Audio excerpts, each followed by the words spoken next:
जय जिनेन्द्र शाह। सब्जेक्ट है प्रश्न उत्तर सवाल जवाब, क्वेश्चन आंसर, जिज्ञासा समाधान, कर्म, कर्म फल और कर्म फल परिणाम पर।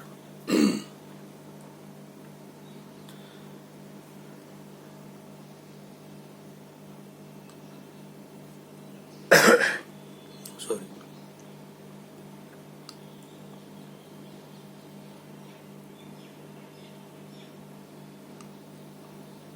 दुख का कारण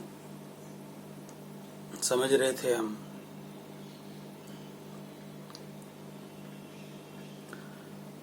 मेन कारण दुख का जो समझ रहे थे, व्यक्ति के जीवन में जब दुख आता है, तकलीफें आती है, तो व्यक्ति दर बेदर दर दर भटकता रहता है। जो जैसा कहे वैसा सब करने को तैयार हो जाते हैं।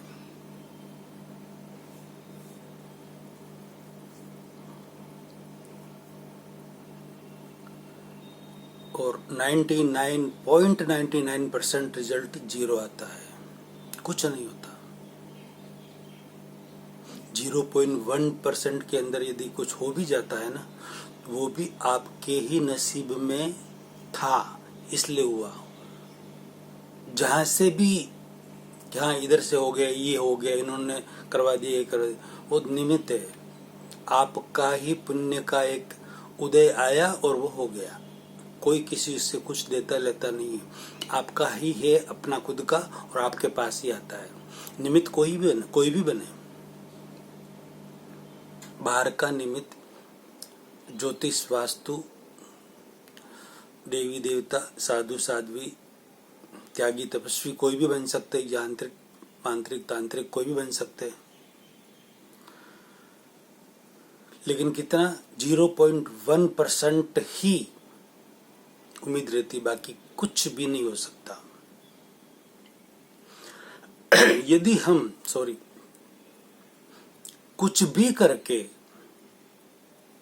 हमारे दुख को, हमारे कर्मों को, हमारे पाप कर्मों को दूर कर सकते हैं, कुछ भी करके, ये कितनी बहुत गहरी बात है। समझिए इस बात को। तो हमारे से तो ज्यादा 12 वर्षों तक भगवान मायूर स्वामी के जीवन में कितने दुख आए। पार्श्वनाथ भगवान के जीवन में कितने दुख आए।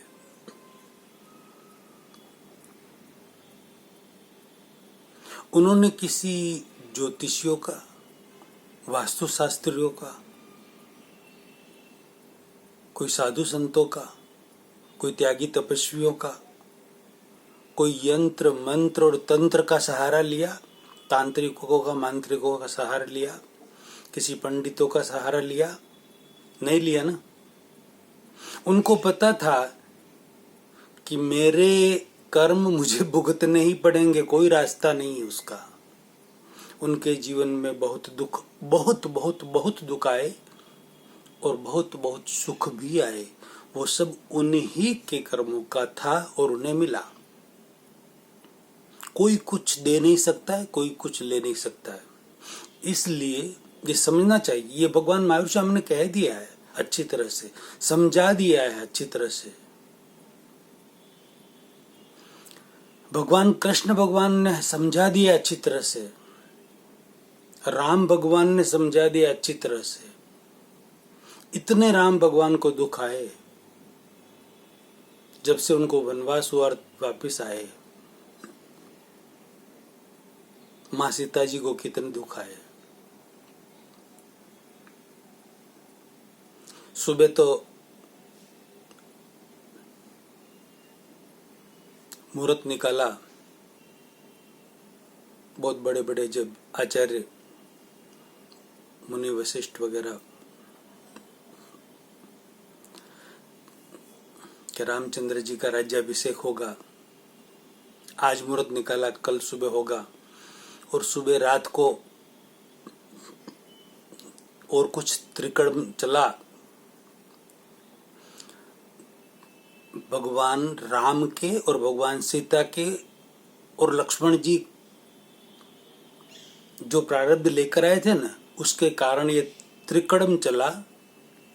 निमित्त बने कोई भी, केकई बने, दशरथ बने, कोई भी बने, प्रारब्ध तो उन तीनों का ही था और उनको वनवास हो गया, वन में जाना पड़ा। ये पता है सब आपको अच्छी तरह से। कितने अच्छे मुहूर्त निकाले होंगे ज्योतिषियों ने देखकर, कितना कुछ देखा होगा, ग्रह दशा ये वगैरह, क्या कमी रही होगी। तो उस समय भी यदि इतने हजारों साल पहले भी इतने जानकार ज्योतिषियों ने जो निकाला, उस पर भी यदि चौकड़ी लग गई, उनको वन में जाना पड़ा,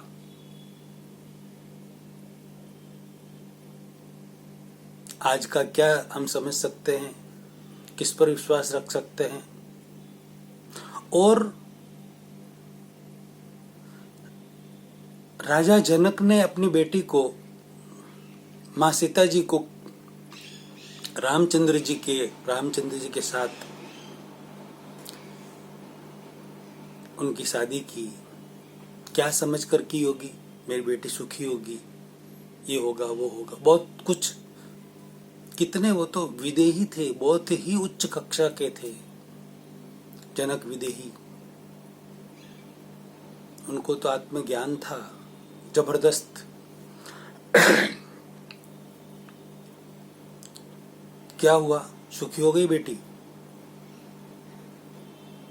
महारानी बनना, सुबह तो महारानी बनेगी, ऐसा सब ज्योतिषों ने मुहूर्त निकाल लिया था, अच्छा शुभ मुहूर्त। और तो सुबह तो सब कुछ त्याग कर जोगी बनकर वनवास हो गया, वनवास में साथ में चली गई। और वहां पर भी कहाँ उसको शांति थी, माता जी को, लक्ष्मण जी को या राम जी को। वहां पर भी जाकर रहते और रावण आए और सीता को उठाकर ले गए। फिर उसके बाद पूरा युद्ध हुआ वगैरह, कहाँ कहाँ कितनी तकलीफ सीता जी ने सही वहां पर, और कितना राम जी ने और लक्ष्मण जी ने दुख सहा और युद्ध किया और सीता जी को छुड़ाया, वापस आए, अयोध्या में आए और वापस धोबी ने धमाल मचाई, वापस सीता जी का त्याग कर दिया रामचंद्र जी ने, गर्भावस्था में सीता जी का त्याग कर दिया।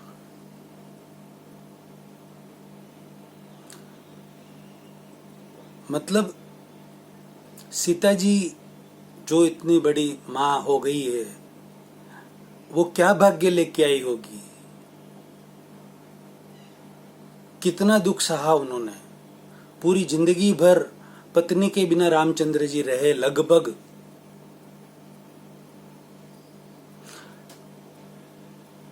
क्या वो ये सब तकलीफें किसी भी मंत्र से, तंत्र से, स्तोत्र से, खुद भगवान थे वो,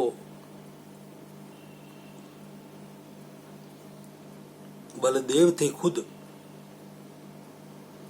लक्ष्मण जी वासुदेव थे खुद, नहीं दूर पर कर पाए, किसी से भी कुछ नहीं हुआ, जो कुछ हुआ सहना पड़ा।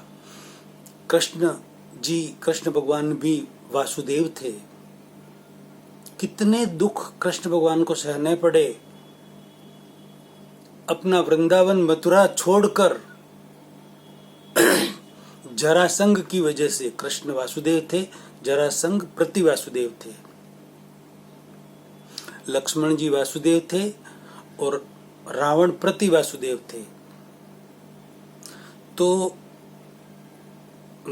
मथुरा वगैरह अपना गांव घर सब छोड़कर गुजरात में द्वारका नगरी दूसरी उनको बसानी पड़ी, खुद का घर भी छोड़ना पड़ा। कितना दुख होगा, कितनी बार उनके ऊपर आक्रमण हुआ जरासंध की ओर से, कितना दुख हुआ। लास्ट में जब कृष्ण भगवान शरीर का छूटना हो रहा था, उस समय तीर लगा उनको, और उससे उनका शरीर छूट गया। क्या वो रोक नहीं सकते थे? खुद भगवान थे।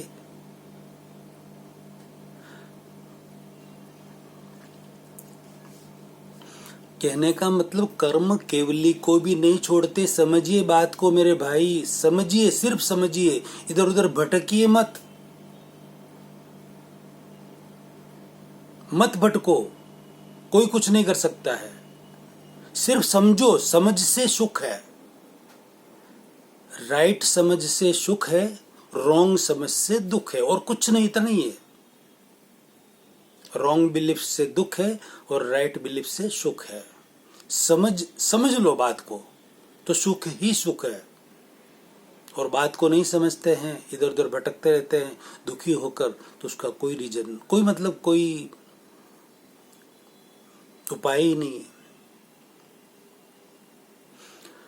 एक तो हम तकलीफ में होते हैं, खुद का शरीर तकलीफ में होता है, दुखी होते हैं, घर में तकलीफें होती है, बिजनेस में तकलीफें होती है।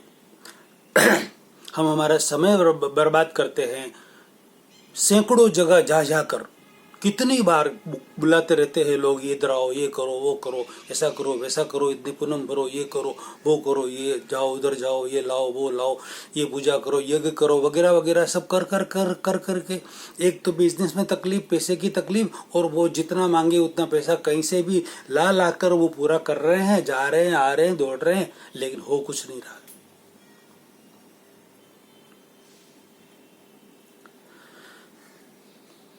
समय की बर्बादी, पैसों की बर्बादी, हमारे शरीर की बर्बादी को रोकिए, कुछ नहीं होने वाला उससे।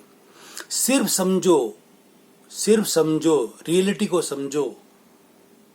और रियलिटी को समझेंगे तो आप जिस भी परिस्थिति में है, जैसी भी परिस्थिति में है, आपको तनाव नहीं होगा, टेंशन नहीं होगा, दुख नहीं होगा, चिंता नहीं होगी।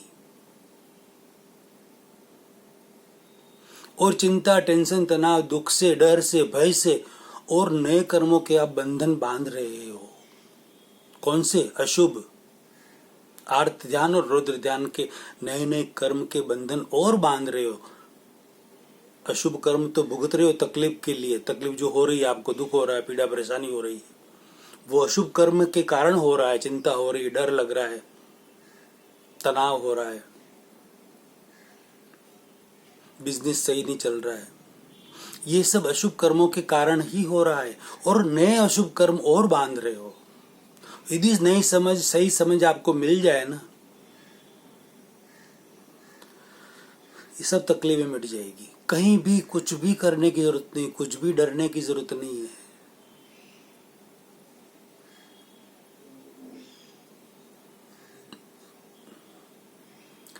सही समझ से ही सुख है, ये इतना समझ लीजिए आप। सही समझ क्या है? मैं खुद कौन हूं और इस सृष्टि का कर्ता कौन है, समझना क्या है? मैं खुद कौन हूं और इस सृष्टि का कर्ता कौन है, ये सब कैसे चल रहा है, कौन चला रहा है, इसके पीछे का रहस्य क्या है, ये कर्मों का रहस्य क्या है, कर्मों के गूढ़ रहस्य क्या है, इन सब पर मैंने पीछे बहुत सारे वीडियो बनाए हैं कर्म के ऊपर। उन्हें आप समझिए, सुनिए, देखिए, दिखाइए लोगों को, खुद भी उसका फायदा उठाइए और लोगों को भी जागृत कीजिए, उनको भी सुखी होने में हेल्प कीजिए, मदद कीजिए, अनुमोदना कीजिए और अनुमोदना का अच्छा पुण्य कमाइए।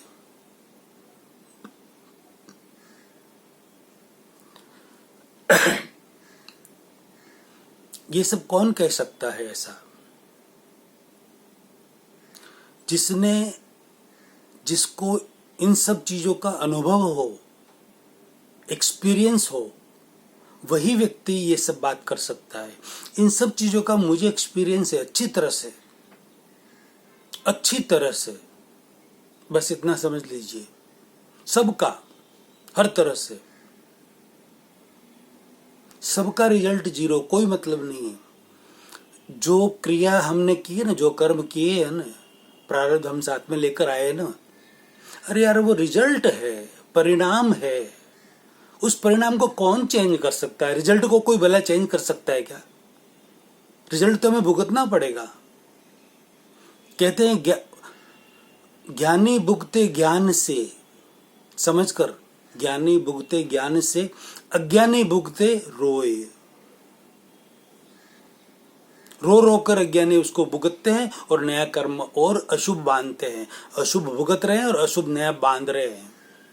और ज्ञानी ज्ञान से भुगत रहे हैं, उसको छोड़ रहे हैं और नया शुभ कर्म बांध रहे हैं, पुण्य बांध रहे हैं। क्यों बांध रहे हैं? वो समझ है उनमें, इसलिए कि जो कर्म हम लेकर आए हैं उसे किसी भी हालत में, कोई भी देव दानव मानव, मानव में सब आ गए हो, श्रावक श्राविका, साधु साध्वी, तांत्रिक मांत्रिक, यंत्र वगैरह, ज्योतिष पंडित, वास्तुशास्त्री, भोपे जिनके भाव आता है शरीर में, भोपा वगैरह कहते हैं ना, सब आ गए हर तरह से। दुनिया में जितने सिस्टम है ना, ये सब ये करो ऐसा हो जाएगा, ये करो ऐसा हो जाएगा, ये करो ऐसा हो जाएगा, यहाँ जाओ वहां जाओ, सबको ले लो, किसी से कुछ नहीं होने वाला है, हो ही नहीं सकता है। रिजल्ट को कौन बदल सकता है? भगवान जैसे भगवान कृष्ण, राम, महावीर, पार्श्वनाथ नहीं बदल सके तो हम कौन है उनके सामने? हम तो एक साधारण मनुष्य है, हम कैसे बदल सकते? यदि बदल सकते हैं, यदि बदला जाता होता तो वो खुद इसका आसरा नहीं लेते। नहीं लिया उन्होंने आसरा, आपको पता है, इसका सहारा नहीं लेते, वो नहीं लिया।